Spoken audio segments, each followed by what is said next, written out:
कमर गर्दन पीठ सीधी करके बैठेंगे। दोनों हाथ ज्ञान मुद्रा में अपने घुटनों के ऊपर रखेंगे। जो लोग 45 साल से ऊपर के हैं वो अपने फिंगर्स की यानी उंगलियों की टिप्स को जोड़कर गोद में रख सकते हैं। जिनकी उम्र 45 साल से कम है वो अपने हाथों को ज्ञान मुद्रा में ही रखेंगे। गहरा लंबा श्वास भरेंगे और ओम का उच्चारण करेंगे। ओम।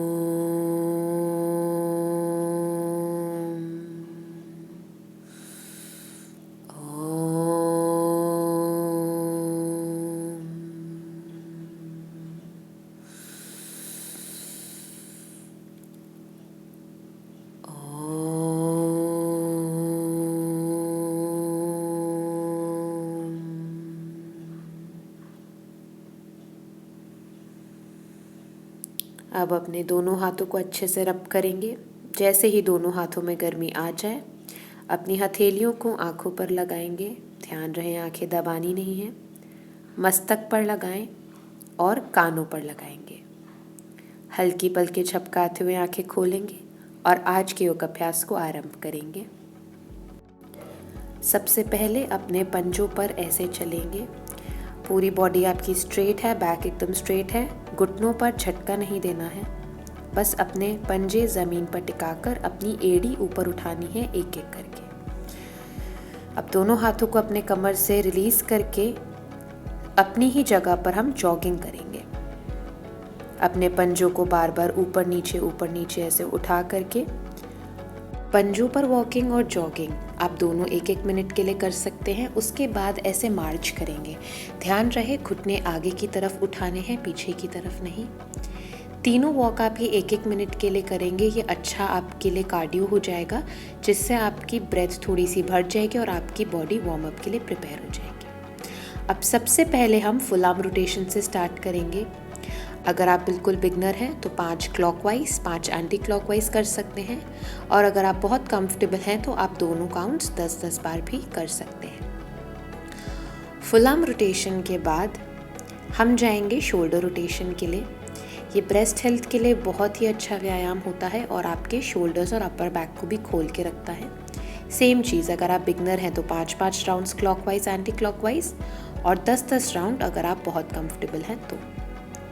इसके बाद अपने कंधों को आगे से पीछे और पीछे से आगे लेकर आएंगे। काउंटिंग आप सेम रख सकते हैं 5 to 10। इसके बाद अपने कंधों को कानों तक लाने का प्रयास करेंगे। इससे आपकी नेक से शोल्डर से रिलेटेड कोई भी परेशानी ज़्यादा टाइम तक नहीं परेशान करेगी। अब साथ ही में अपनी गर्दन को लेफ़्ट और राइट दोनों तरफ हल्का हल्का ऐसे प्रेस करेंगे, जिससे कि टेंशन रिलीज हो जाए। अब हम स्टार्ट करेंगे हिप रोटेशन के साथ। क्लॉकवाइज आप आराम से 10 कर सकते हैं और एंटी क्लॉकवाइज भी आराम से आप 10 कर सकते हैं। इससे आपकी बॉडी में, लोअर बॉडी में स्पेशली, अच्छा ब्लड फ्लो और ऑक्सीजन फ्लो बना रहेगा। अब हम जाएंगे नी रोटेशन की तरफ। बहुत इंपॉर्टेंट है कि हम अपनी नीज को भी क्लॉकवाइज और एंटी क्लॉकवाइज डायरेक्शन में घुमाएं। Same 5 times clockwise and 5 times anti clockwise. धीरे धीरे करके आप इसको 10 तक बढ़ा सकते हैं। अब हम अपने जोड़ों के लिए करेंगे, दैट इज़ आवर एंकल, यानी हमारा टकना जो होता है। टकना, घुटना, एल्बो, रिस्ट, बहुत जल्दी यहाँ पर हमें झटके आ जाते हैं और स्प्रेन भी ज़्यादातर यहीं होते हैं, मोच। तो इसीलिए इन जॉइंट्स को स्ट्रॉन्ग करना इम्पॉर्टेंट है। क्लॉकवाइज एंटी क्लॉकवाइज हमें इसे रोटेट करना चाहिए डेली रूटीन से। अब हम थोड़ा सा साइड स्ट्रेचिंग भी करेंगे, जिससे हमारी पूरी बॉडी को हम खोल सकें। आप अभी जितना झुक सकते हैं सिर्फ उतना झुकेंगे और ध्यान रहे कि आप अपने गर्दन पर जोर नहीं डालेंगे। स्ट्रेच आपको साइड से और अपनी स्पाइन यानी रीढ़ की हड्डी से ही लेना है। बीच में इनहेल करेंगे और साइड में एक्सहेल। अब हम जाएंगे रिस्ट रोटेशन के लिए, यानी कि अपनी कलाइयों को क्लॉकवाइज और एंटी क्लॉकवाइज घुमाएंगे। आराम से ये दोनों आप 10-10 बार कर सकते हैं। इसके बाद अपने हाथों को खोलेंगे और अपनी उंगलियों को अपनी तरफ हल्का स्ट्रेच करेंगे। इससे आपकी नर्व्स पूरे हाथों में, हथेली से लेकर कंधे तक अच्छे से स्ट्रेच हो जाएंगी। ऑक्सीजन और ब्लड फ्लो इंक्रीज होगा। अब आप अपने हाथों को ऐसे पूरी तरह से स्ट्रेच करिए, शोल्डर से लेके कलाई तक। ऊपर से एल्बो पुल करिए अपनी, पीछे से ये कुछ इस तरह दिखेगा। अपने हाथ को जकड़ना नहीं है, आराम से। बीच बीच में लंबा गहरा श्वास भर के छोड़ते रहिए। अब अपने पैर को जितना हो सके उतना ऊपर लेकर आइए। अगर आपकी उम्र ज़्यादा है या वज़न ज़्यादा है तो आप ट्राई करें कि आसपास आपके कोई चीज़ हो जिसका आप सपोर्ट ले सकें।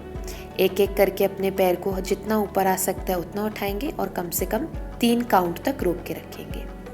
1 2 3। दूसरा हाथ आप अपना कमर के ऊपर रख सकते हैं, उसे आइडियली बाहर मत लटकाइएगा। गहरा लंबा श्वास भरेंगे, बाहर छोड़ेंगे, अब बैठ जाएंगे अपनी मैट के ऊपर। सबसे पहले अपने पैरों को बाहर की ओर फैलाएंगे। अपने पैरों का व्यायाम नियमित रूप से करना बहुत ज़्यादा ज़रूरी है। तो हम शुरुआत कर रहे हैं तितली या पतंग आसन से। उसके लिए अपनी फिंगर्स को ऐसे इंटरलॉक करके अपनी टोस के ऊपर रखेंगे और पैरों को ऊपर नीचे डायरेक्शन में मूव करेंगे। इनर थाइज में यानी कि जांघों के अंदर की तरफ आपको महसूस करना है स्ट्रेच को। कम से कम आप 100 से 200 बार ये कर सकते हैं। अगर आप बिल्कुल बिगनर हैं तो आप 50 से शुरू कर सकते हैं, नहीं तो आप टाइमर लगाकर 1 मिनट तक कर सकते हैं। अब अपने पैरों को आगे की तरफ फैलाएंगे और चक्की आसन करेंगे। यहाँ पर आपको अपनी लोअर बैक को एंगेज करना है और हाथों को अच्छे से आगे लेकर आना है। ध्यान रहे, जब आप आगे आएंगे तो श्वास बाहर की तरफ छोड़ेंगे, पीछे जाएंगे तो श्वास अंदर की तरफ भरेंगे। क्लॉकवाइज एंटी क्लॉकवाइज दोनों दिशा में करा जाएगा। 5 बार आप क्लॉकवाइज और 5 बार आप एंटी क्लॉकवाइज कर सकते हैं। जब आप थोड़ा और इसमें अच्छे हो जाएं तो 10 तक इसकी काउंटिंग बढ़ा सकते हैं। अब हम अपने पैरों को ऐसे चलाएंगे क्लॉकवाइज और एंटी क्लॉकवाइज डायरेक्शन में। इससे आपको कभी भी अर्थराइटिस, साइटिका की परेशानी नहीं होगी और यदि है तो इससे आपको बहुत आराम मिलेगा। अब दोनों पैरों को वापस से सुखासन में लेकर आएंगे।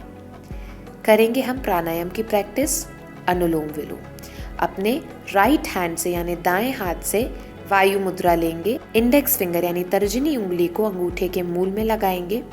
अपने राइट थंब से राइट नॉस्ट्रिल को बंद करेंगे और लेफ्ट नॉस्ट्रिल से करेंगे इनहेल। लेफ्ट बंद करके राइट से करेंगे एक्सहेल। राइट से इनहेल, राइट बंद, लेफ्ट से एक्सहेल, लेफ्ट से इनहेल, लेफ्ट बंद, राइट से एक्सहेल।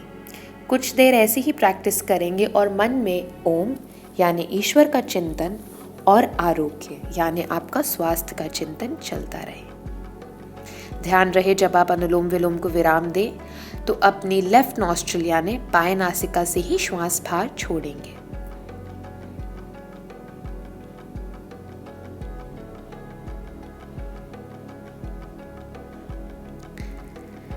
इसके बाद कुछ देर रुक करके अपनी ब्रेथ को हम ऑब्जर्व करेंगे।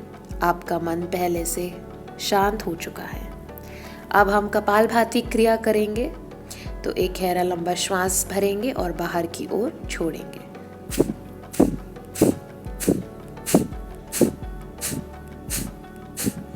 कपालभाति आप शुरुआत में 100 स्ट्रोक्स तक कर सकते हैं और अगर आपको 100 बहुत ज़्यादा लगे तो आप 1 मिनट का टाइमर लगाकर भी हिसाब से कर सकते हैं।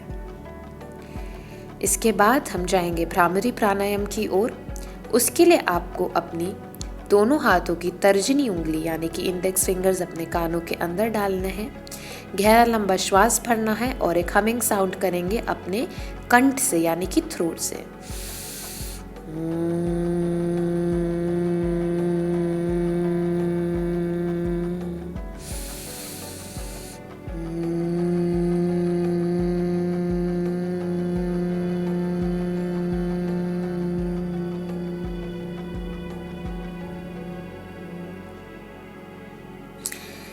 भ्रामरी को विराम देने के बाद अपने दोनों हाथों को वापस से आप ज्ञान मुद्रा में अपने घुटनों के ऊपर रखकर कुछ देर अपनी श्वास की प्रक्रिया पर ध्यान देंगे। जब आप तैयार महसूस करें तो हल्की पलकें झपकाते हुए अपनी आंखों को हम खोलेंगे और अपने पैरों को सीधा करके लेट जाएंगे अपने पीठ के बल। पवन मुक्तासन की तैयारी करेंगे। जिस किसी को भी सर्वाइकल की दिक्कत हो, स्पॉन्डिलाइटिस की दिक्कत हो, वो अपने सर को ऊपर नहीं उठाएंगे। बाकी इनहेल करते हुए यानी श्वास भरते हुए अपने राइट पैर को ऊपर लेकर आएंगे और श्वास बाहर छोड़ते हुए अपनी चेस्ट की तरफ पुश करेंगे।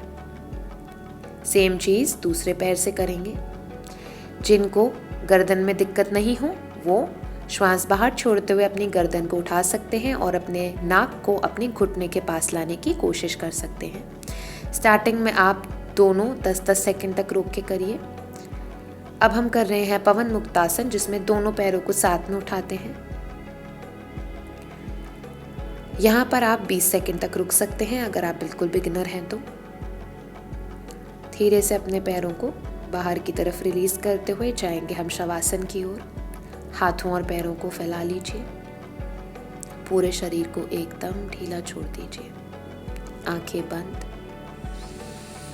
सारा ध्यान अपनी श्वास की प्रक्रिया की ओर लगाएंगे।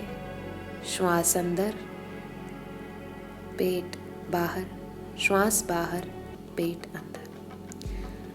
जब आप तैयार महसूस करें तो अपनी दाईं तरफ करवट लेकर आप सुखासन में बैठ जाइए। जो लोग शवासन में नहीं लेट सकते वो कॉन्शियस ब्रीदिंग यानी कि अपने श्वास पर ध्यान दे सकते हैं। एक हाथ अपने चेस्ट पर और एक हाथ अपने एब्डोमेन पर रखकर श्वास पर ध्यान देंगे। श्वास अंदर, पेट बाहर, श्वास बाहर, पेट अंदर। कुछ देर ऐसा करने के बाद अपने दोनों हाथों को घुटनों पर रखकर अपनी प्रैक्टिस को ऑब्जर्व करिए जो आपने आज की। आप दोनों हाथों को पृथ्वी माँ पर लगाकर भावपूर्ण आभार प्रकट करेंगे।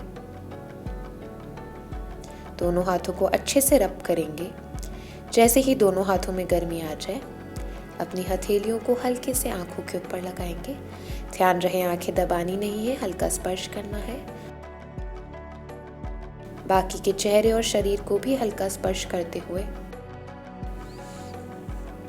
दोनों हाथों को नमस्कार मुद्रा में हृदय के पास लेकर आएंगे। हल्की पलकें झपकाते हुए आंखें खोलेंगे। जय शिवा।